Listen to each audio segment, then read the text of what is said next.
पर जन सुनवाई कर रहे हैं, जिस पर मैं अपने सजेशन और ऑब्जेक्शन देने के लिए खड़ा हुआ हूँ। मैं हर बार एक बात कहता हूँ, जब से टोरेंट आया इनकी बिजली की सप्लाई की जो क्षमता है वो यहीं से शुरू होती है और यहीं पे पता चल जाता है।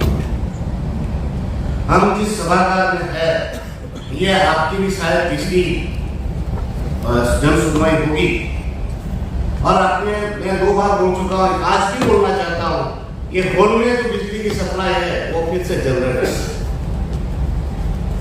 मतलब ये कहना चाहता हूँ कि टोरेंट पावर आज 3 साल हो गए मगर अपनी जन सुनवाई तक में वो लाइट की बिजली की आपूर्ति नहीं कर सकता। वो क्या हमारे प्रदेश के लोगों की बिजली की आपूर्ति सुनाने, ये है हमारी टोरेंट पावर के देने के बाद की स्थिति, यहां से पता चलती है। साथ में मैं कहना चाहता हूं, इस बार मैं कमीशन से भी बड़ा दुखी और पीड़ित हुआ हूं। मैं लगभग 20 साल से हर एक जन सुनवाई में आया। कोरोना के काल में भी जब भी जन सुनवाई हुई, मैंने कमीशन की जन सुनवाई में पार्ट किया, क्योंकि मैं जानता हूं कि यही एक मौका होता है जब हमें हमारे जितनी भी शिकायतें हैं और जितनी भी मनमानियां हैं विभाग की, उसकी बात हम इस मंच पर कर सकें। ये मैं पहली बार देख रहा हूं मेरे लाइफ में कि जन सुनवाई कराने के लिए भी हमें गिड़गिड़ाना पड़ रहा है। लगेगा लोगों को। मैंने मेरी जिंदगी के कैरियर में कभी नहीं देखा कि मार्च से पहले कभी जन सुनवाई नहीं होगी।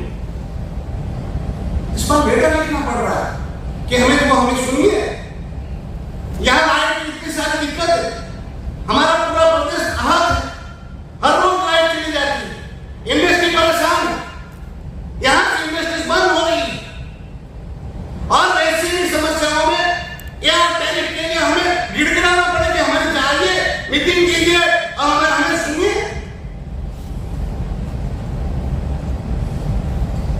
बड़ा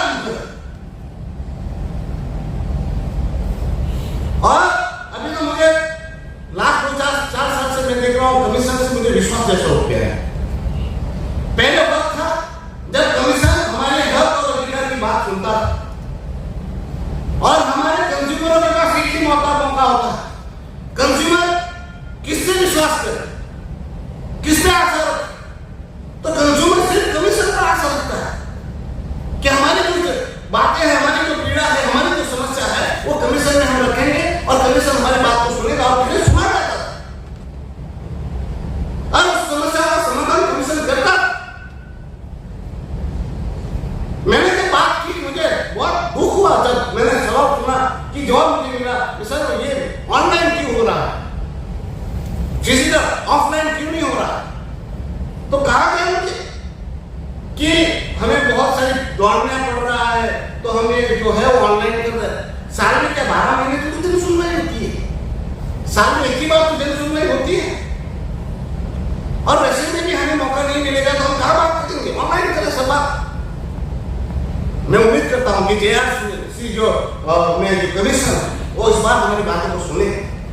हम काफी बार बात मुद्दे में रखते हैं, मैंने नोट किया 2-3 साल से, वो हमारी जो बातें होती है उसमें से ज्यादातर अहम बातों को ये JRC कमीशन में नोटिंग ही नहीं हो रही, इसमें हमें रिप्लाई नहीं मिल रहा है। उम्मीद करता हूं कि इस बार जो भी जन सुनवाई होगी उसकी बातों को गौर से सुना जाएगा और अहम बातों पर, सारे मुद्दों पर उसमें नोटिंग में लिया जाएगा।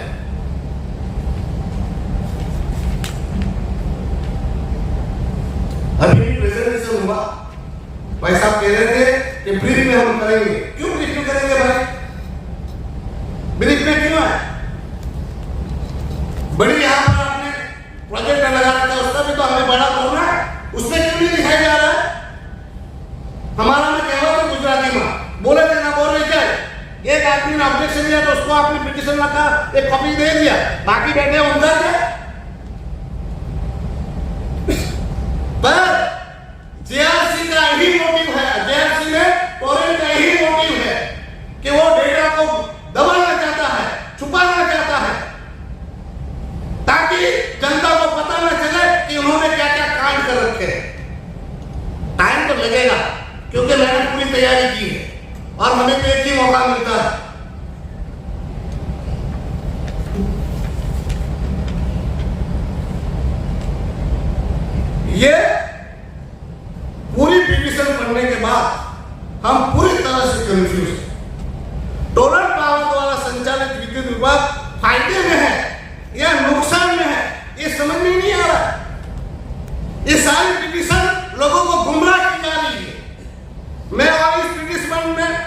पिटीशन को देख के कह सकता हूं इसमें कोई स्पष्टीकरण नहीं है, पूरा स्पष्टीकरण का अभाव पिटीशन में छुपाई गई है। सारी बातें एक तरफ टोरेंट पावर कह रहा है वित्त वर्ष 23-24 में AR 374.303 गैप दिखा रहा है, मतलब नुकसान। एक तरफ आप नुकसान दिखाते हो और दूसरी तरफ आप 35 करोड़ का इनकम टैक्स भरते हो। जब आपका विभाग नुकसान में है तो आप 35 करोड़ का इनकम टैक्स कैसे भर सकते हैं?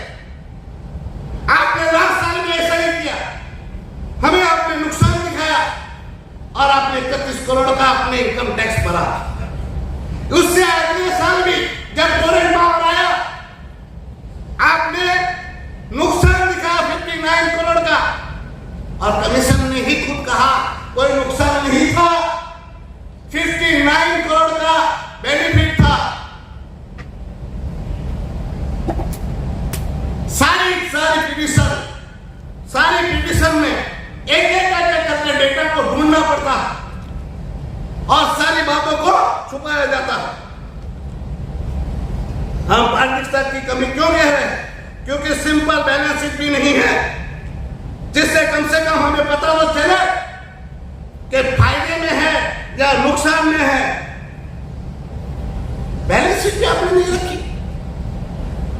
DDPDCL ने अंदर बैलेंस शीट रखी है तो टोरेंट पावर ने क्यों नहीं रखी है? उसमें ऑडिट स्टेटमेंट भी होना चाहिए था, पूरा ऑडिटेड बैलेंस शीट होनी चाहिए थी।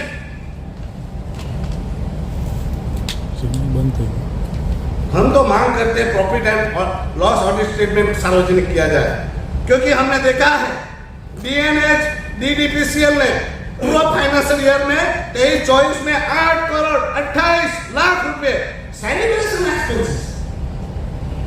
Torrent power DDPDCL 8 crore 28 lakh का खर्चा किया है। किसमें? Celebration expenses. सेलिब्रेशन करने के लिए 8 करोड़ 28 लाख रुपए आपने खर्चा कर दिए। आप कंज्यूमर के पैसे से सेलिब्रेशन करेंगे?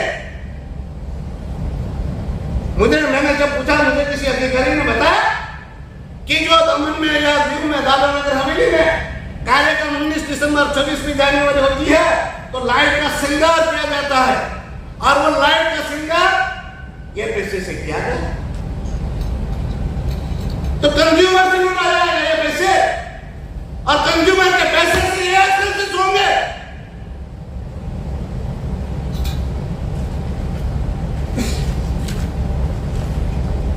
मैं दादरा नगर हवेली और दमन दीव के पावर कॉर्पोरेशन लिमिटेड DDPCL द्वारा दिए गए पत्र देखी, उसमें मैंने ये बात देखी। मैं ये जानकारी आश्चर्य में होता हूँ। एक सरकारी स्वामित्व वाली कंपनी एक साल में सेलिब्रेशन का खर्चा 8 करोड़ करे, अधिक कर सकती है क्या? 8 करोड़ से अधिक कर सकती है?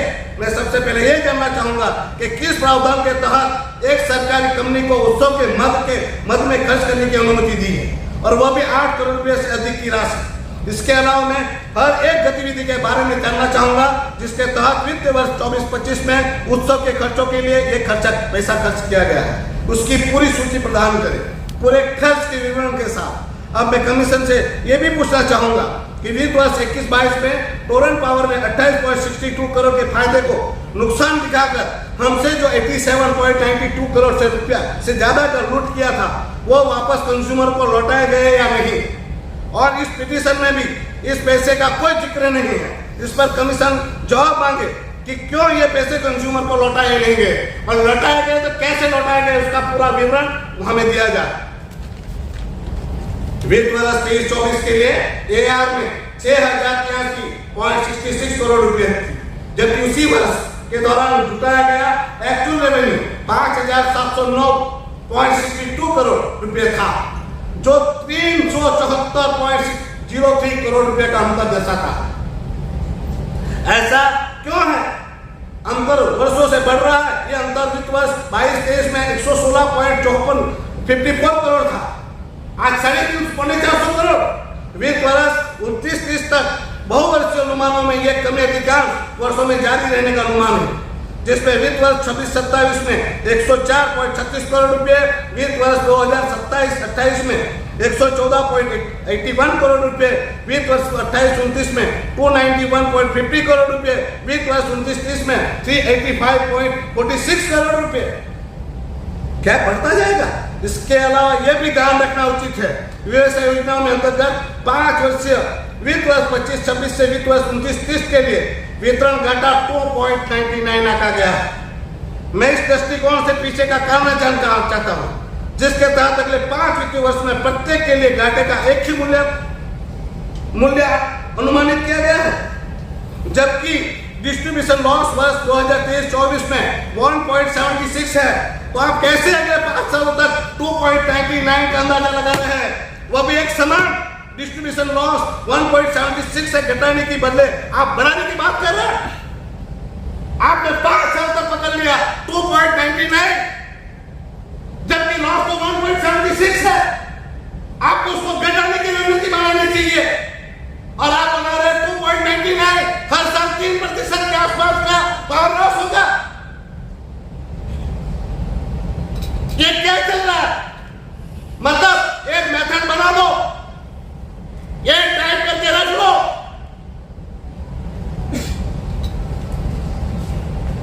हाँ, लोगों को लग रहा होगा कि ये बहुत ज्यादा आविष्कार है, मगर बात ही ऐसी, खून खोल रहा है मेरा।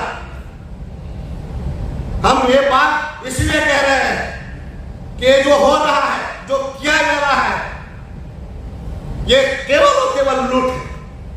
नुकसान किस बात का? नुकसान के कारण भी तो होने चाहिए। बिजली की दरों में बढ़ोतरी हो चुकी है, ट्रांसमिशन लॉस, डिस्ट्रीब्यूशन लॉस जो है वो 1.76 है।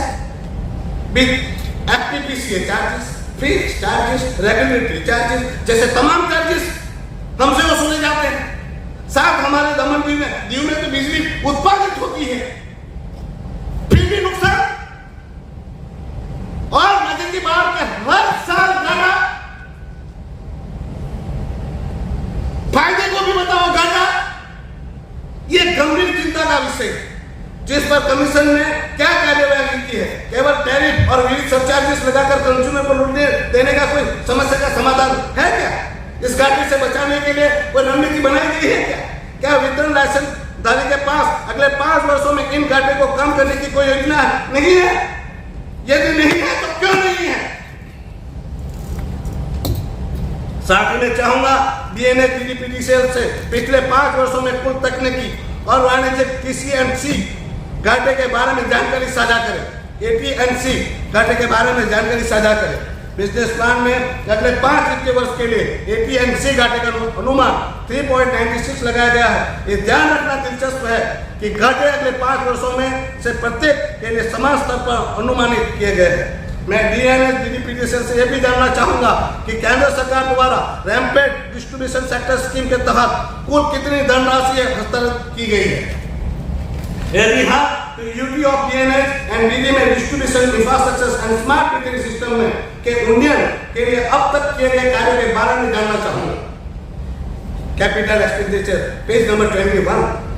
इसी तरह 23-24 के लिए एपीआर में कैपिटल एक्सपेंडिचर के लिए स्वीकृत राशि और उसी वर्ष वास्तविक आंकड़ों में अंतर। 23-24 एपीआर में कैपिटल एक्सपेंडिचर के लिए स्वीकृत राशि 220.42 करोड़ रुपए थी, जबकि इसी वर्ष के लिए वास्तविक कैपिटल एक्सपेंडिचर 248.20 करोड़ रुपया किया है। मतलब 28 करोड़ रुपए से ज्यादा खर्च कर लिया है। बहुत 220 करोड़ के आसपास स्वीकृत किया गया और उससे ज्यादा 28 करोड़ रुपया लोगों ने खर्चा कर दिया। मैं जानना चाहूंगा कि कैपिटल एक्सपेंडिचर के लिए किए गए 28 करोड़ रुपए में अतिरिक्त कैपिटल का उपयोग कैपिटल एसेट के लिए निर्माण के लिए किया गया था। यदि हाँ, तो मुझे इन कारणों में जानना चाहूंगा। इनके कारण कैपिटल एसेट के निर्माण के लिए अतिरिक्त व्यय क्या गया। साथ ही वित्त वर्ष 23-24 में यूटी में बनाई गई अतिरिक्त कैपिटल एसेट की सूची बताइए। ये ध्यान देने योग्य है कि वित्त वर्ष 23-24 के लिए अपूर्ण लोन एडिशनल 127.86 करोड़ रुपए थी, जबकि इसी वर्ष जुड़े गए ऋणों की वास्तविक मूल्य 134.35 15 करोड़ रुपए था, जो 6.39 करोड़ रुपए का अंतर दर्शाता। मतलब 6.39 करोड़ रुपए ज्यादा ले लिए। मैं उन कारणों में जानना चाहूंगा जिनके कारण वित्त वर्ष 23-24 दौरान लोन के रूप में 6.39 करोड़ रुपए अतिरिक्त राशि जोड़ी गई। क्या ऐसा हुआ कि लोन के लिए स्वीकृत अनुमानित हुए इस वर्ष के दौरान पर्याप्त साबित नहीं हुए? डीएनएस डीडीपीटीसीएल ने लोन किसी नए उद्देश्य के लिए या नई संपत्ति बनाने के लिए थे? यदि हाँ, तो उसका विवरण साझा करें। इसके अलावा मैं ये भी जानना चाहूंगा कि करदाताओं के पैसे पर डीएनएस डीडीपीसीएल द्वारा इतने सारे कंसल्टेंट क्यों रखे गए हैं? मैं जानना चाहूंगा कि डीएनएस डीडीपीटीसीएल के सलाहकारों की संख्या, दे जाने वाले वेतन, घर, कार और अन्य भत्ते की सूची प्रदान की जाए। मैं ये भी जानना चाहूंगा कि क्या डीएनएस डीडीपीटीसीएल को अपने काम के लिए सलाहकार रखने की अनुमति है? यदि हाँ, तो मैं उन विशिष्ट अधिनियमों को, एक्ट और रूल्स को जानना चाहूंगा जिनके तहत सलाहकार रखे जा सकते हैं। चूंकि इनके खर्च अतिरिक्त प्रकृति के हैं, इसलिए नई लागत अंतर उपभोक्ताओं के सिर पर डाली जाती है। मैं मांग करता हूं कि अन्य राज्यों से आए इन सलाहकारों को जल्द से जल्द हटाया जाए और जो भी कंसल्टेंट रखे गए हैं उनकी तुरंत से तुरंत छटनी की जाए। एक तरफ अरे आदमी बस सुनने ही चाहते, ऐसा तो क्या है भाई? 60 साल हो गए, इतना साल आपने काम कर लिया, रिटायर हो जाओ, आराम करो, और मजे की बात साइन कर रहा है। आप कौन सा लॉजिक है ये?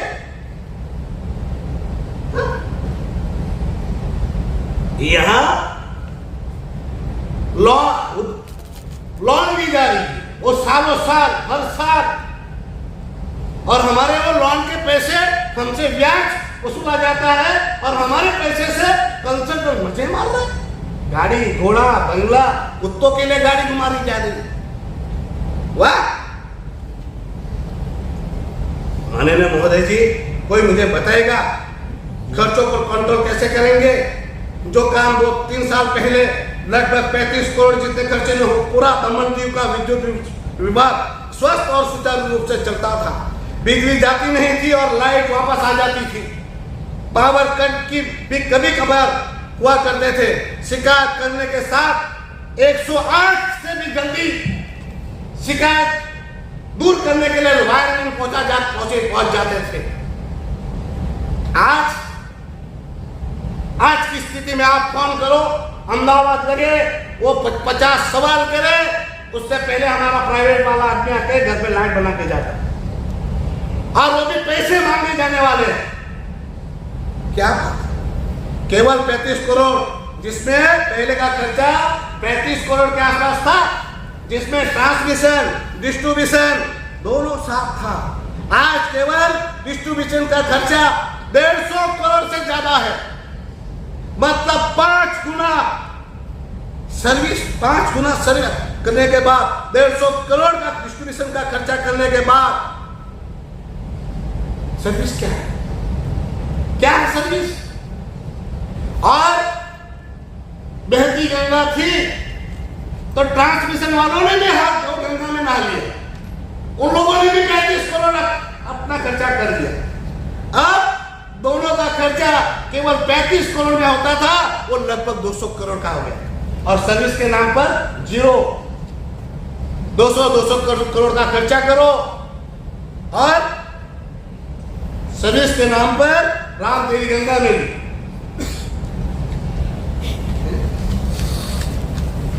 महोदय जी, ये देखिए, लूट, तहासा लूट। अब 35 करोड़ का खर्चा बढ़ाकर 200 करोड़ होने के बावजूद हमें क्यों नहीं मिल पा रही सर्विस? उसका नमूना देखिए। Form number F18B, page number 160 का टेबल देखिए, जिसमें 6 पोस्टें हैं। एक GM एंड अबव, दूसरी मैनेजर एंड AGM, तीसरी AM एग्जीक्यूटिव एंड ट्रेनिंग, चौथा स्टाफ रेगुलर, पांचवा स्टाफ कॉन्ट्रैक्चुअल और 6 स्टाफ एनएम। वित्त वर्ष 23-24 में AM एग्जीक्यूटिव एंड ट्रेनिंग 137 है और स्टाफ एनएमआर कितने हैं? 249। जो वित्त वर्ष 26-27 में AM एग्जीक्यूटिव ऑफिसर हो जाएंगे 252 और NMR कितने हो जाएंगे 233। मीन्स एग्जीक्यूटिव बढ़ जाएंगे और NMR घट जाएंगे। और आप देखिए 29-30 में हाल क्या होने वाला। 29-30 में AM एग्जीक्यूटिव हो जाएंगे 338, NMR हो जाएंगे 231। मतलब LMR से डबल जितनी संख्या एग्जीक्यूटिव की हो जाएगी। अब वो एग्जीक्यूटिव जाके लाइनमैन बनेंगे, वो वायर डालेंगे, वो ट्रांसफार्मर बनाएंगे, वो फ्यूज डालेंगे।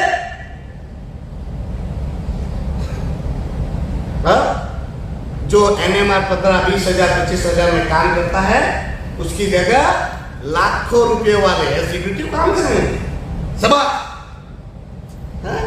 और एग्जीक्यूटिव के लिए फिर गाड़ी, घर, नौकर, चाकर, वेरी गुड। और मजे की बात आगे देखिए 29-30 में 5 GM होंगे, 5 GM। 39 मैनेजर होंगे 39 और AM एग्जीक्यूटिव 338 होंगे। मतलब हर काम में 5-5, 10-10, 5 GM, 39 मैनेजर। मतलब 382 अधिकारी होंगे और स्टाफ होगा 231। NMR वायरमैन होगा 231। अब 382 अधिकारियों के लाखों का पगार, गाड़ी, बंगले, नौकर, चाकर और अलाउंसेस जैसे खर्चे, उसमें वापस कंसल्टेंट मस्त। अब जो है वो 25 करोड़ का खर्चा 200 करोड़ नहीं होगा तो कैसे नहीं होगा? हाँ, पर क्या करें? अब हमने मुनाफे में चल रहे विद्युत विभाग को बेचा है तो कंपनी तो मौज करेगी, पर यह मौज गरीब लाचार बेबस लोगों के खून चूस कर की जाएगी। तो ऐसा होगा तो हम चुप भी नहीं बैठेंगे। और चुप बैठेंगे भी क्यों महोदय जी? आज देखिए इनके कारनामे। वित्त वर्ष 23-24 में स्टाफ रेगुलर जो है वो 151 है। कितने हैं? 151। देखिए आपका ही डेटा है, खोल खोल के देखिए। जो 29-30 में 120 हो जाएंगे। 23-24 में 151 रेगुलर है, वो 30 में 5 साल के बाद 120 हो जाएंगे। मतलब किसी को फिक्स नहीं करेंगे। और देखिए 23-24 में कॉन्ट्रैक्ट पर काम करने वाले लोग 245 होंगे। 29-30 में 210 हो जाएंगे। मतलब 210 लोगों को जो है कॉन्ट्रैक्ट पर काम कराएंगे, उनका खून चूसेंगे, मगर उनको नियमित नहीं करेंगे। शाबाश, होता ही गरीब है लुटने के लिए, खून चूसने के लिए, मगर वैकेंट पोस्ट होगी तो भी हम उनको फिक्स नहीं करेंगे। एक तरफ गरीबों का खून चूसा जाएगा और दूसरी तरफ 382 जितने अधिकारियों को अयासी करने के लिए नियुक्त किया जाएगा। और सभा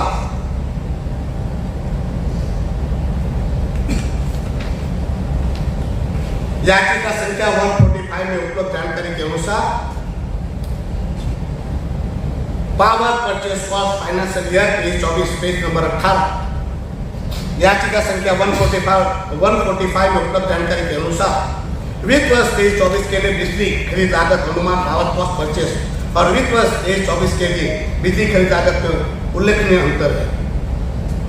वित्त वर्ष 23-24 के लिए वार्षिक निष्पादन समीक्षा में स्वीकृत कुल बिजली खरीद लागत 5,739.8 करोड़ रुपए थी, जबकि वित्त वर्ष 23-24 के लिए वास्तविक लागत 5,821.01 करोड़ निकली, यानी 82 करोड़ रुपया का अंतर, 82 करोड़ का difference.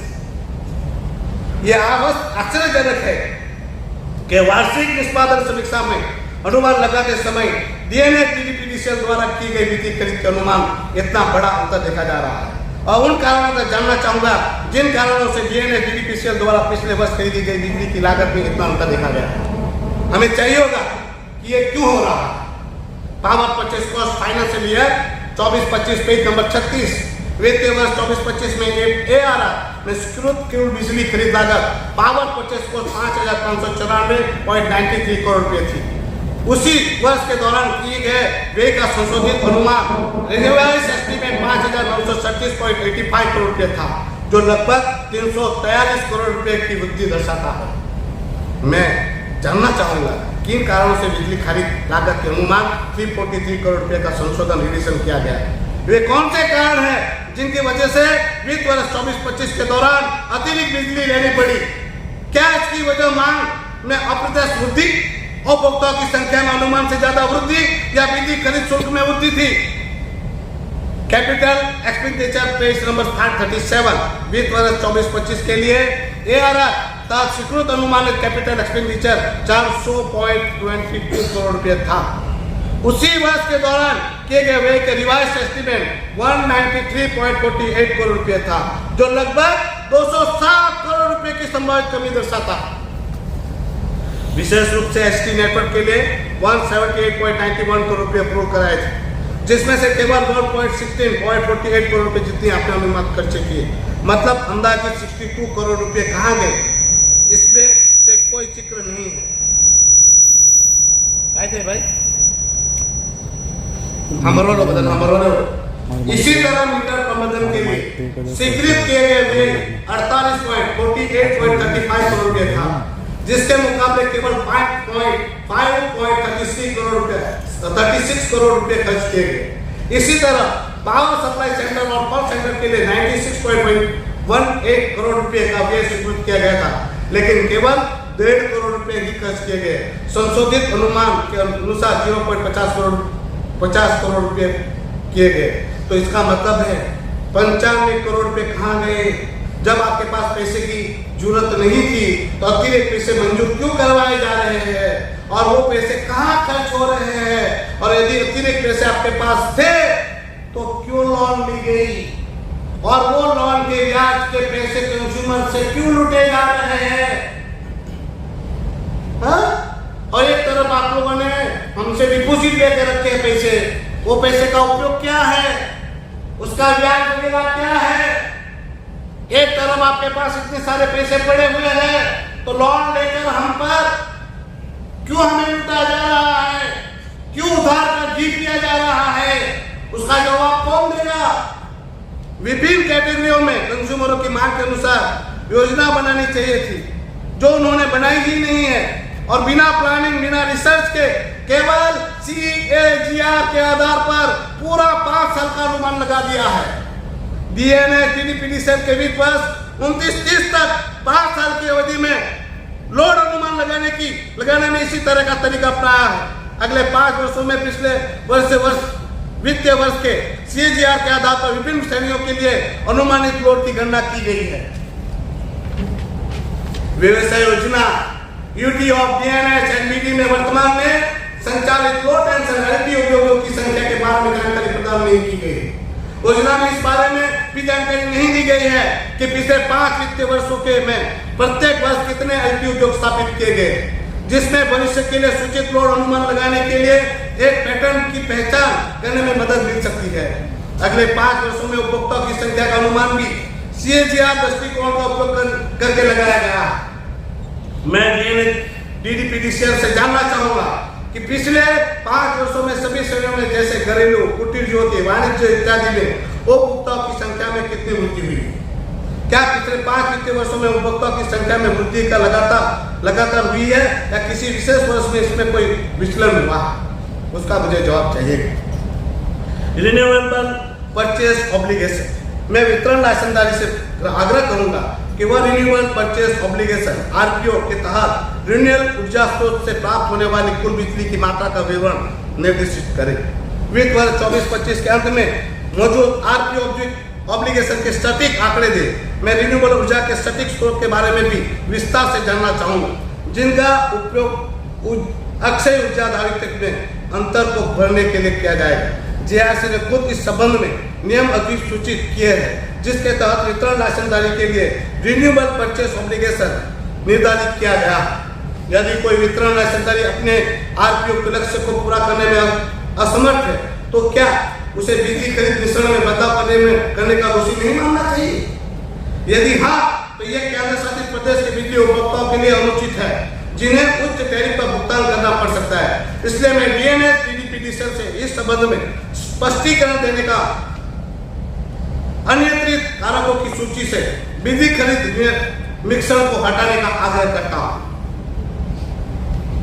Intrastate and intrastate transmission cost, मैं जानना चाहूंगा कि डीएनएस डीडीपीडीसीएल के लिए याचिका में अंतरराज्यीय और अंतरराज्यीय ट्रांसमिशन घाटे का उल्लेख किया गया है। मैं जानना चाहूंगा घाटे का उल्लेख क्यों किया गया है। मैं जानना चाहूंगा डीएनएस डीडीपीडीसीएल के लिए याचिका में ट्रांसमिशन लागत को शामिल करने का उद्देश्य क्या है, जबकि वितरण लाइसेंसधारी की प्राथमिकता जिम्मेवारी संबंधित राज्य और केंद्र शासित प्रदेश में उपभोक्ताओं की बिजली का वितरण सुनिश्चित करना।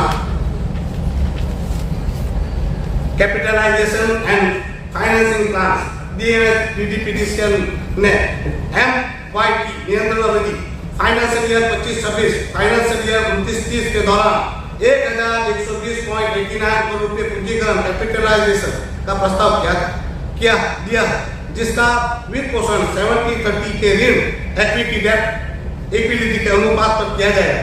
मैं डीएनएस डीडीपीडीसीएल के ऋण के विभिन्न स्रोतों के बारे में जानना चाहूंगा, जिनका उपयोग वो एमआईटी अवधि के लिए कैपिटल एक्सपेंडिचर को पूरा करने के लिए करेगा। सभी श्रेणियों की सभी स्रोतों की विस्तृत सूची प्रदान करें, जिनका उपयोग अतीत में किया गया और भविष्य में भी इस उद्देश्य के लिए उपयोग किए जाने वाली संभावनाएं हैं। Uncontrollable parameters, draft business plan ने टैरिफ की नियंत्रित करने योग्य कंट्रोलेबल फैक्टर और अनियंत्रित कारकों अनकंट्रोलेबल फैक्टर्स में वर्गीकृत किया। अनियंत्रित कारकों की सूची में बिजली खरीद मिश्रण, एनर्जी मिक्स में परिवर्तन और इन्फ्लेशन भी शामिल है। मैं वितरण लाइसेंसधारी द्वारा बिजली खरीद मिश्रण में परिवर्तन को अनियंत्रित कारक के रूप में शामिल करने का निर्णय से असहमत हूं, क्योंकि किसी भी प्रस्तावित अवधि के लिए बिजली खरीद परिश्रम व्यवसाय योजना के तहत पहले से निर्धारित किया जाता है। आगे बढ़ते हुए सरकार पूरे देश में समग्र बिजली मिश्रण में नवीनीकरण ऊर्जा स्रोत की हिस्सेदारी बढ़ाने की योजना बना रही है। तो आप कैसे कह सकते हैं कि आपकी जानकारी में नहीं है कि किस स्रोत की कितनी बिजली आएगी? मतलब ये साफ है, आपने उसको अनकंट्रोलेबल फैक्टर में डाला है। इन्फ्लेशन, इसी तरह अनियंत्रित कारकों की सूची में इन्फ्लेशन शब्दों का भी उल्लेख बहुत स्पष्ट है और इसकी व्याख्या करना कठिन है। यह स्वाभाविक है कि यूपी में बिजली की उपलब्धता को प्रभावित करने वाले विभिन्न कारकों की कीमत में धीरे धीरे वृद्धि हो सकती है। हालांकि इसे अस्पष्ट और अनियमित तरीके से बिजली दरों में बढ़ोतरी का अवधार नहीं बनाया जा सकता है। इसलिए मैं लाइसेंस धारक से आग्रह करूंगा कि वो अनियंत्रित कारकों की सूची में से इन्फ्लेशन शब्दों को भी हटा दें।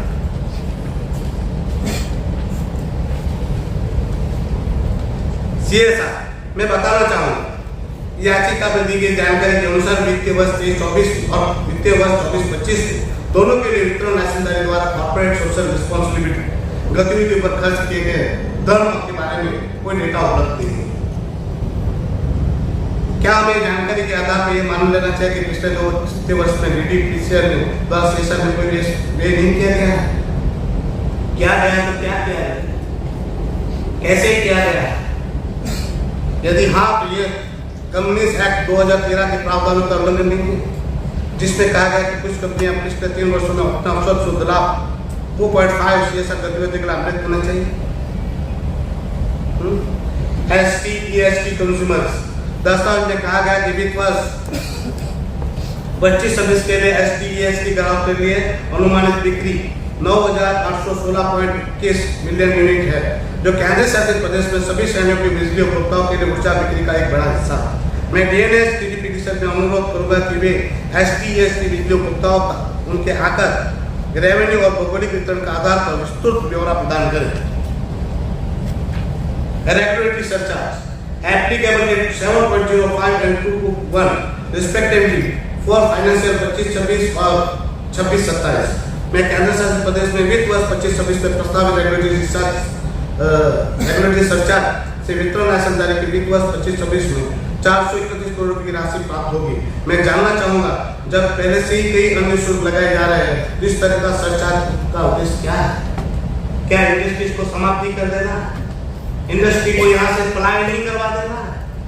आप इतने सारे सरचार्जेस, इतने सारे अतिरिक्त चार्जेस वसूल रहे हो और उस पे पर भी ये सरचार्जेस वापस लगा रहे हो। ये सरचार्ज तुरंत से तुरंत हटा दिया जाना चाहिए। हालांकि याचिका में उन कारणों को उल्लेख नहीं है जिनकी वजह से इस सरचार्ज को लगाने की जरूरत पड़ी। इसके अलावा ये आश्चर्यजनक है, सरचार्ज सभी श्रेणियों के उपभोक्ताओं पर लागू होगा। वितरण लाइसेंसदार द्वारा किए गए कारणों का अभाव में मैं आग्रह करना चाहूंगा सरचार्ज लगाने का प्रस्ताव को छोड़ दिया जाए। सारे लोगों पे आप सरचार्ज लगाओ, इसका कोई बाइफिकेशन नहीं, कोई जानकारी नहीं, लगा दो 14-16 आपके मन में आए। वैसे जब हम पूछे कि FPPCA चार्जेस क्यों, सरचार्जेस क्यों, तो कहते हैं DRC ने कहा है, तो लिख के किसी ने दिया है। तो JRC इस बार ये भी बात क्लियर करे कि उनको सारे चार्जेस वगैरह की छूट दे रखी है क्या, कि जब चाहे तब मन में आए तब कोई भी चार्जेस हम पे लागू कर दे। Introduction of inspection charges in installation. मैं इस बात पर प्रकाश डालना चाहूंगा कि याचिका में स्थापना में दोष के कारण आवश्यक कनेक्शन में फॉल्ट की चार्ज के लिए निरीक्षण शुल्क लगाने का भी प्रस्ताव है। याचिका में कहा गया कि यदि फॉल्ट उसके वायरिंग में नहीं पाया जाता तो शुल्क उपभोक्ताओं से वापस कर दिया जाएगा। बहुत अच्छी बात की है, मतलब फॉल्ट उनकी वजह से नहीं हुआ तो वापस करें। तो मुझे वास्तव में आश्चर्य है कि वितरण लाइसेंसदार ने पहले ही निरीक्षण शुल्क लगा दिया है, क्योंकि सभी उपभोक्ता पहले से ही खपत की गई ऊर्जा के लिए विद्युत शुल्क का भुगतान करते हैं। तो कनेक्शन में फॉल्ट की जांच के लिए निरीक्षण शुल्क लगाने का उद्देश्य क्या है? और कौन निर्धारित करेगा कि जो दोष पाया गया वो उपभोक्ता के वायरिंग में है या नहीं? इस संदर्भ में मैं प्रस्ताव करना चाहूंगा निरीक्षण शुल्क को प्रस्ताव से हटा दिया जाए। मतलब आप ही नक्की करोगे और आप ही ठोक दोगे। Very good. वायर बिजनेस के विरुद्ध भी एक राशि दर्शाई गई। मैं चाहूंगा कि DNA DDPDCL इस बारे में विस्तार से बताए कि याचिका में उल्लेख में संदर्भ में वायर शब्द क्या है, का अर्थ क्या है। मैं चाहूंगा कि DNA DDPDCL इस बारे में विस्तृत विवरण दे कि पिछले वर्ष वायर व्यवसाय के लिए क्या विशेष गतिविधियां की गई, साथ ही अगले 5 वर्षों में क्या गतिविधियां की जाएगी। कोई बाइफिकेशन नहीं, कोई जानकारी नहीं, लगा दो। बैलेंस में प्रॉफिट नहीं दिखना चाहिए, गैप ही दिखना चाहिए। लाओ नया नया हेड ठोक डालो, किसी को पता क्या करे। बात तो मेरा काम ही है, नहीं बोलेंगे तो बोलेंगे बिक गया है। याचिका में कहा गया है कि वित्त वर्ष 2024 में 3.71 करोड़ बैड डेब्ट्स को राइट ऑफ कर दिया गया।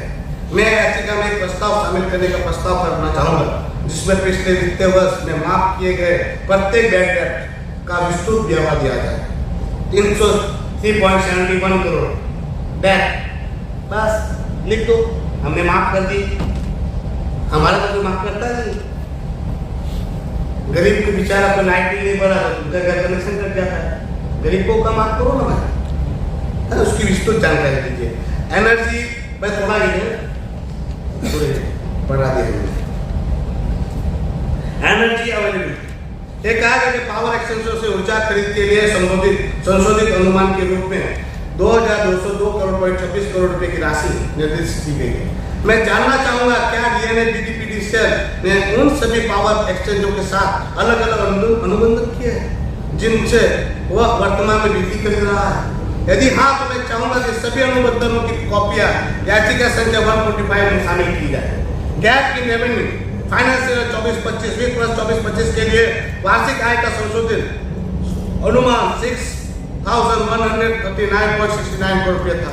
इस अवधि के दौरान संग्रहित रेवेन्यू 6,139.34 करोड़ रुपये था। 35 लाख का अंतर दर्शाता है। मैं ये प्रस्ताव करना चाहूंगा इन कारणों की एक सूची प्रदान की जाए जिनका कारण वित्त वर्ष 23-24 में APR और रेवेन्यू के बीच में अंतर दिखा गया है। ST सप्लाई कैटेगरी 11/33 की विभिन्न पुस्तकों में ये दिखा गया है कि संघ शासित प्रदेश में 11-33 विद्युत को सुदृढ़ एवं उन्नत करने के लिए प्रावधान किए गए।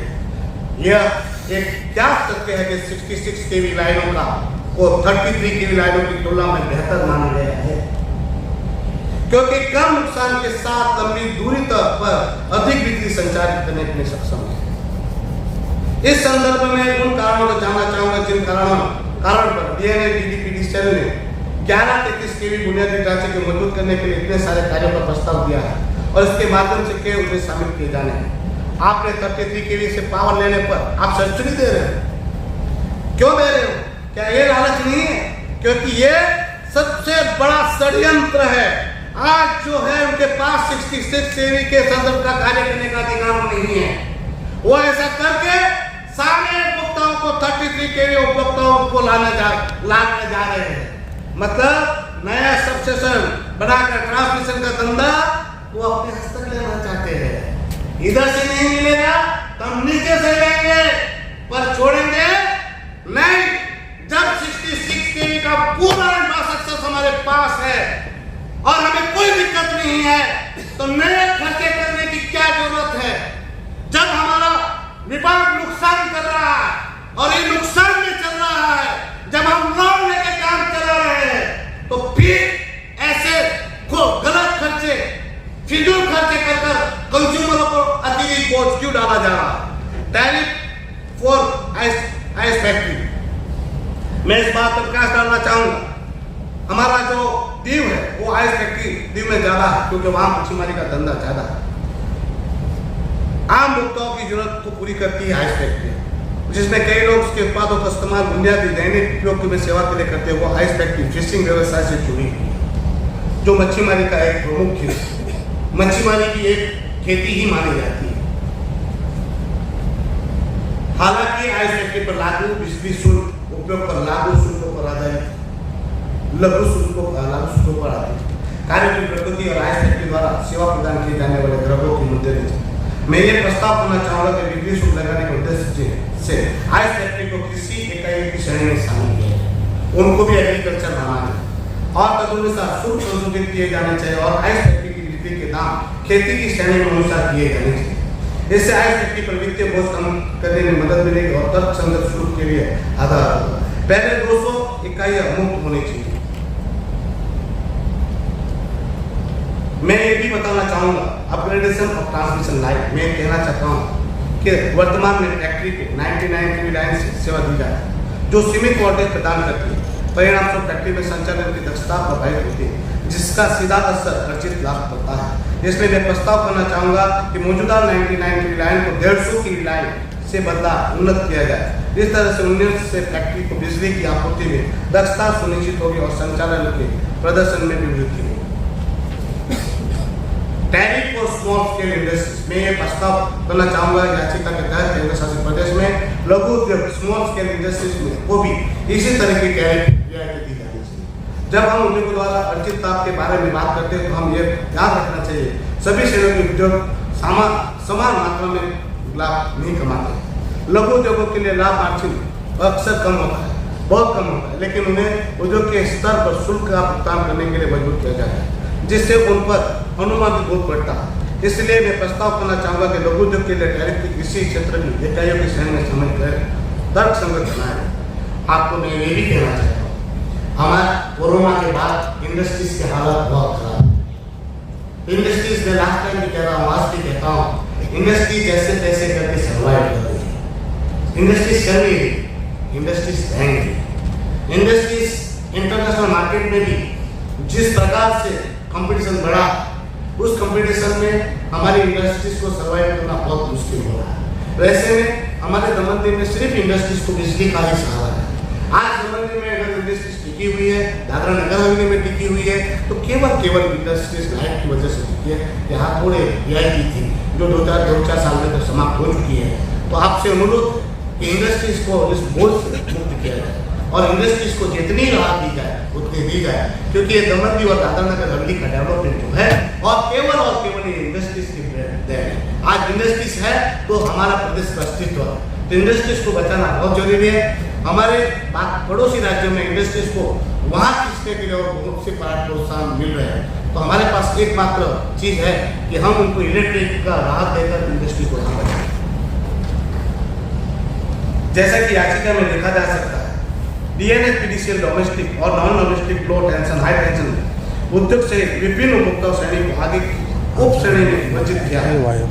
नॉन डोमेस्टिक खंड के भी याचिका उपभोक्ताओं को 5 श्रेणी में विभाजित किया है, NDS 1, NDS 2, NDS 3, NDS 4 and NDS 5।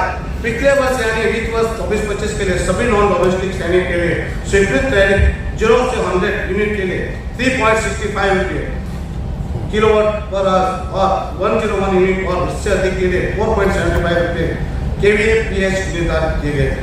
हालांकि वर्तमान याचिका में NDS 3 श्रेणी के अंतर्गत आने वाले उपभोक्ताओं के लिए ऊर्जा शुल्क 60.90 रुपये kVA/h निर्धारित किया गया। NDS 3 श्रेणी में 85 किलोवाट 100 kVA तक के स्वीकृत वाले होर्डिंग साइन बोर्ड भी शामिल है। पिछले वर्ष होर्डिंग के साइन बोर्ड पूरी तरह से एक अलग श्रेणी में थे और लागू ऊर्जा शुल्क 7 रुपये kVA। मुझे समझ में नहीं आता होर्डिंग और साइन बोर्ड के गैर घरेलू श्रेणी में क्यों रखा गया है और ऊर्जा शुल्क 7 रुपये से बढ़कर 7 रुपये 90 पैसे किलोवाट हॉर्स के kVA/h क्यों किया गया है। मैं डीएनएस से इस संबंध में स्पष्टीकरण देने का आग्रह करता हूँ। प्रस्ताव करता हूँ कि होर्डिंग्स और साइन बोर्ड को इस अलग श्रेणी के रूप में देखा जाए। लो ट्रांसमिशन इंडस्ट्रीज अपको 20 पिछले वर्ष वित्त वर्ष 24-25 के लिए स्कूल शुल्कों में एलटी औद्योगिक श्रेणी को उपभोक्ताओं के लिए निर्धारित शुल्क 35 रुपये एसपी मार्क।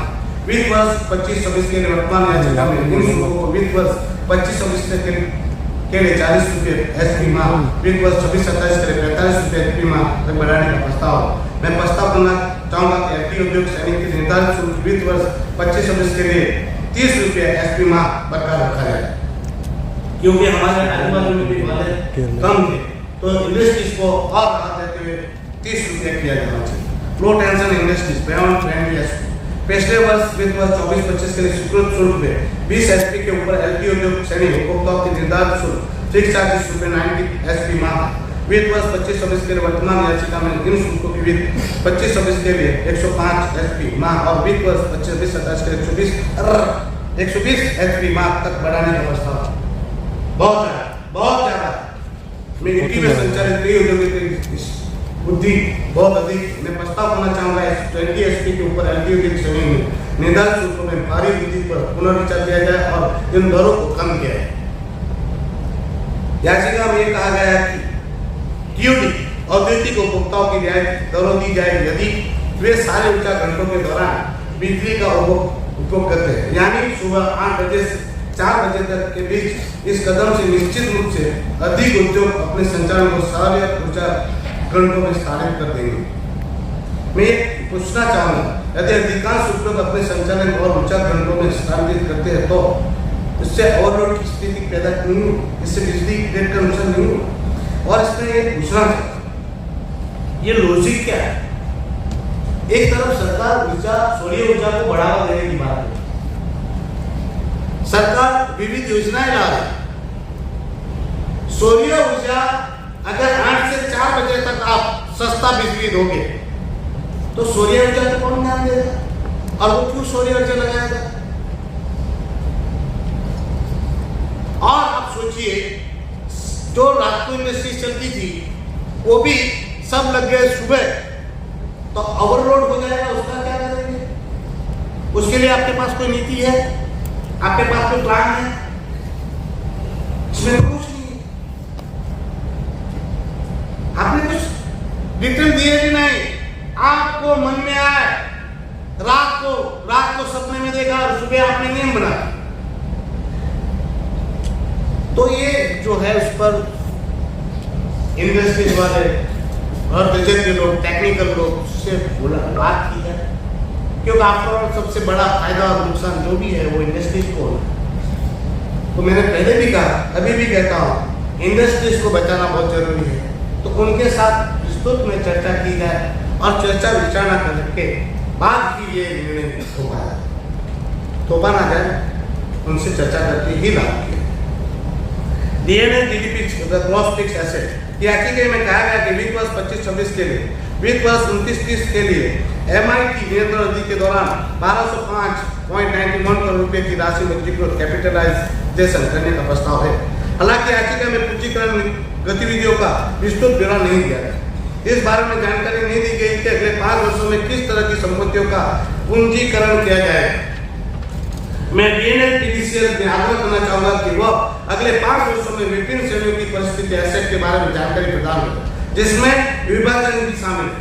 मैं ये भी जानना चाहूंगा कि DNL/PDCL ने यूटी के अनुमानित आर्थिक वृद्धि, जनसंख्या वृद्धि, बिजली घर उपयोगों की वृद्धि को ध्यान में रखते हुए परिसंपत्तियां एसेट के युक्तिकरण के पीछे की कोई रणनीति तैयार की है। यदि हाँ, तो मैं प्रस्ताव करना चाहूंगा इस रणनीति के एक प्रति याचिका में जोड़ी जाए। Compliance of directives. याचिका में कहा गया कि DNL/PDCL में अभी तक कई मुद्दे पर GRC के निर्देशों का पालन नहीं किया गया है।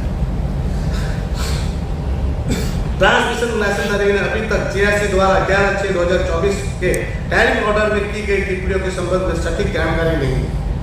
मतलब हमें तो बेवकूफ बनाते ही बनाते, बस GRC को भी नहीं चुना लगा।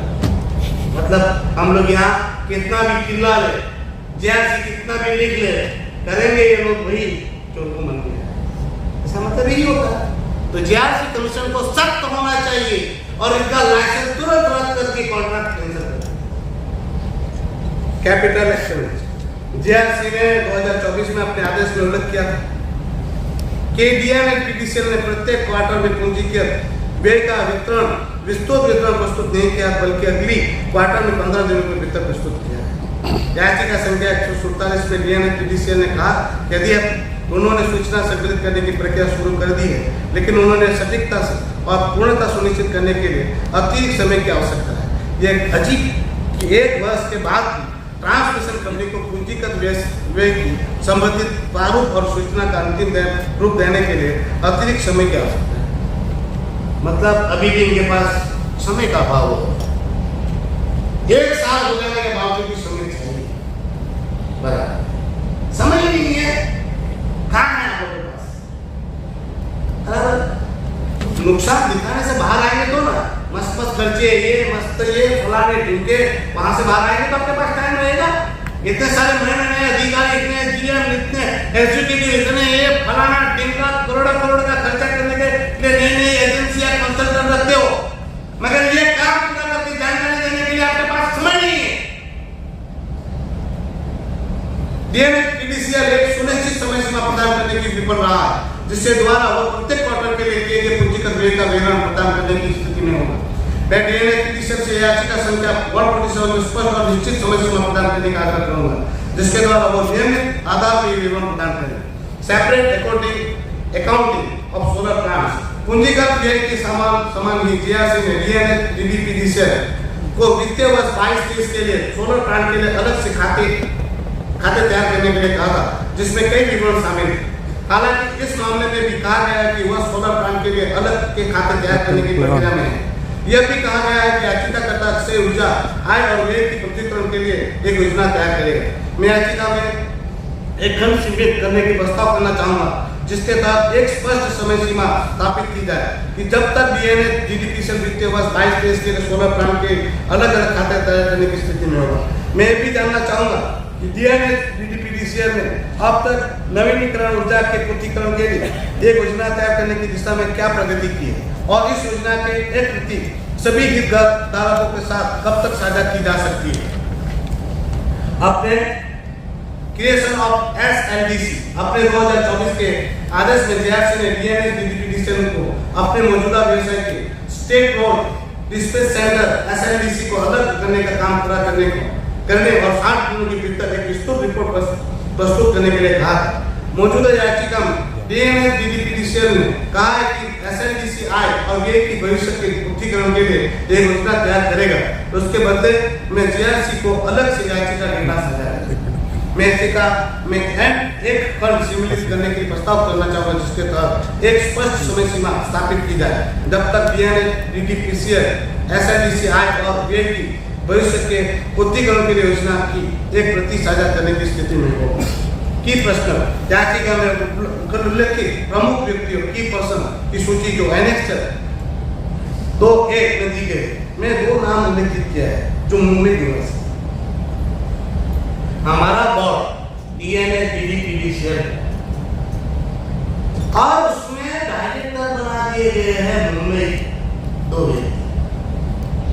DNS दमनदीप में वे दो नाम, मैंने तो इंडस्ट्रीज वाले से बात पूछा तो कोई है क्या? कौन? श्री हिमांशु ललित भाई कापड़िया, श्री पेंटेचिया कोलगानी, ये दोनों डायरेक्टर है। वो आपके भाई DNS में से कोई आया तो है क्या आपके यहाँ?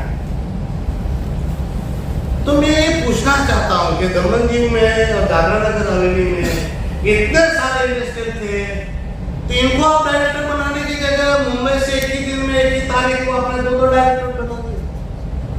इसकी वजह क्या है? क्या हमारे यहाँ लोग नहीं है?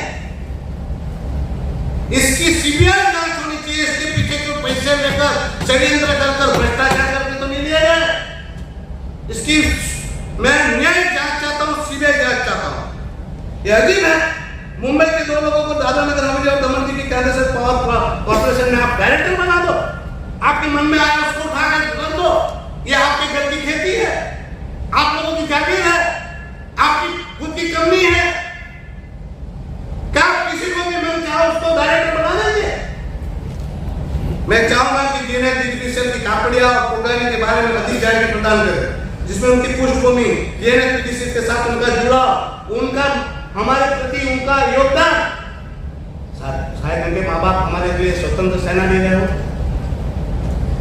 उन्होंने हमारे लिए लड़ा हो पुर्तगालियों से, तो हमें नहीं पता।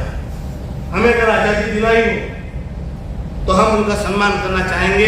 अगली बार कमीशन की मीटिंग में उनको बुलाकर बैंड बाजा के साथ रथ में बिठाकर यहाँ सम्मान देते हैं। अन्यथा नहीं, इन दोनों नामों को तुरंत से तुरंत हटाया जाए और शामिल करने पर उनकी सीबीआई जांच हो और लोगों ने अगर भ्रष्टाचार करके दिया हो उन पर सख्त से सख्त कार्रवाई। लीगल फीस, ये लीगल फीस एक समय में 2 करोड़ रुपए के आसपास हुआ। धोरण पावर आने के बाद ये लीगल फीस 8 से 10 करोड़ होगी। ये 5 करोड़ मतलब क्या क्या रखे थे? मेरे पास भी हमारे दोस्त है 5-7 लॉयर, 2 करोड़ की जगह 1 करोड़ में काम कर देंगे भाई। ये कार्य का लीगल फीस 10-10 करोड़ रुपए का, इसका मुझे पूरा ब्यौरा चाहिए कि आप लोगों ने क्या लीगल फीस में कौन से आपने लीगल हेड में काम किया है और लीगल फीस कौन सी चीजों के लिए है, कौन से एसोसिएट को आपने हायर किया था और उसकी वजह क्या हायर करने की, वो पूरी चीज। और खर्चा DNPCL में CSR जनरल एडमिनिस्ट्रेटिव एक्सपेंसेस एक और 8.43 करोड़ का खर्चा वो CSR कॉलम ने दिखा है। अब ये पूछना चाह रहे हैं कहा है खर्चा उसमें कोई है नहीं, किस चीज के लिए किया है, कोई बाइफिकेशन है नहीं। मैं जानना चाहूंगा इस राशि का कितना हिस्सा CSR गतिविधि में खर्च किया गया और CSR पर खर्च किया गया राशि के अब तक क्या क्या गतिविधि की, इन सभी गतिविधियों की सूची कहाँ उपयोग किया वो भी बताया। मैं ये भी पूछना चाहूंगा कि क्या किसी संगठन के बिना किसी एजेंसी की मदद से CSR राशि खर्च करने की अनुमति है?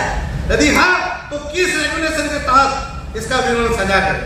मैं DNS में आग्रह करूंगा ये वह इस निर्णय पर पुनर्विचार करे और दिन में सभी घंटों के दौरान समान प्रोत्साहन प्रदान करें। मैं ये भी प्रस्ताव करना चाहूंगा कि कृषि क्षेत्र के लिए बिजली मुफ्त दी जाए, क्योंकि दमनदीप में तो है ही यहाँ खेती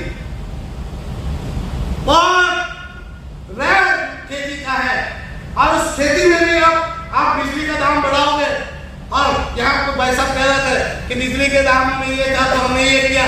बात कितना है बिजली में, आप खेती में कितना दे रहे हो? या प्रोत्साहन देना चाहिए खेती के लिए और फ्री में बिजली देनी चाहिए खेती के लिए। तो मैं मांग करता हूँ कि दमनदीप के लिए खेती की बिजली के लिए फ्री की जाए। मैं प्रस्ताव करना चाहूंगा घरेलू उपभोक्ताओं के लिए प्रथम 200 यूनिट बिजली मुफ्त दी जानी चाहिए। मैं केंद्र शासित प्रदेश में कई घरेलू डोमेस्टिक कंज्यूमर की आर्थिक स्थिति को ध्यान में रखते हुए घरेलू उपभोक्ताओं के लिए बिजली शुल्क और किफायती बनाने की मांग करता हूँ। कॉमर्शियल उपभोक्ताओं के लिए बिजली शुल्क पहले से ही बहुत अधिक है जो विभिन्न उद्योगों पर बोझ जाता है, इसलिए मैं सस्ती कीमत पर उपलब्ध कराने की बात कहता हूँ। मुझे पता चला है और मुझे पता भी है हमारे यहाँ इंडस्ट्रियल लेबरों के लिए हम लोगों ने चौल बनाई, पर एक ही मीटर उसको दिया जाए, दूसरा मीटर देते नहीं। हर हाउस को, मकान को आपने जब नंबर दिया, सबका नंबर है, हर से हर घर का टैक्स लिया जाता है, तो फिर सबको मीटर देने में तकलीफ क्या है?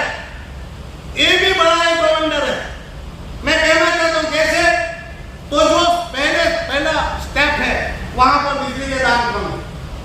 अगर 10 रूम है उसमें एक ही मीटर है, अगर सबका 100 यूनिट आता हो तो ₹1 ₹20 ₹100 ₹50 हो। मगर आप सोचो 10 बिल का 10 का 60 कर दो तो 500 हो जाएंगे, तो डायरेक्ट बिल कहाँ चला जाएगा? तीसरे स्टेप पे चला जाएगा। तो आप हर मकान को मीटर क्यों नहीं दे रहे? सर एक और हैरान करने की वाली बात, जो जीआईएस कनेक्शन की गाइडलाइन में नहीं, इलेक्ट्रिक की गाइडलाइन में नहीं, नए कनेक्शन के इन्होंने नए नियम लाए। ऑक्यूपेंसी सर्टिफिकेट, ऑक्यूपेंसी कहां से लाएंगे और क्या जरूरत है? अगर मेरा झोपड़ा है तो मैं ऑक्यूपेंसी कहां से लाऊं? इस पे गाइडलाइन है ही। मतलब नए नियम लाके कंज्यूमरों को परेशान किया जाता है ताकि वो एजेंट को पैसा दे। एजेंट को पैसा दिलाने के लिए, अधिकारियों की साठगांठ के लिए ये जानबूझकर ऐसा करते हैं ताकि वो गरीब लाचार बेबस 500,000 रुपया दे और उनसे कनेक्शन ले। लारी गल्ले कैबिन, उसके लिए कनेक्शन लेने के लिए उपभोक्ताओं को क्या जरूरत है ऑक्यूपेंसी सर्टिफिकेट की? मैं मांग करता हूं एक गाइडलाइन है, उसके हिसाब से ऑक्यूपेंसी सर्टिफिकेट तुरंत निरस्त किया जाए। कम से कम डॉक्यूमेंट में लोगों को नए कनेक्शन दिए जाए।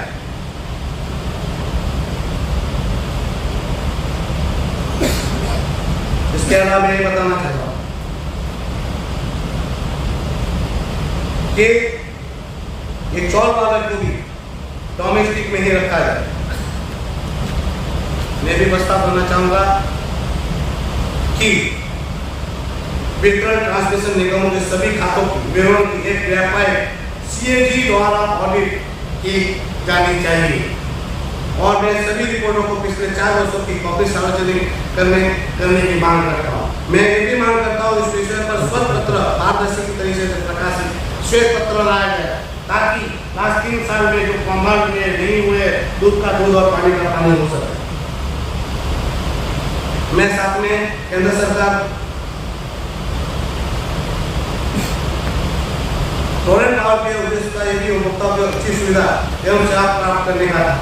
हमने ये टोरेंट टावर को इसलिए दिया था कि प्राइवेट कंपनी आएगी तो यहाँ पर सेवा सुलभ होगी और अच्छी सुविधा मिलेगी।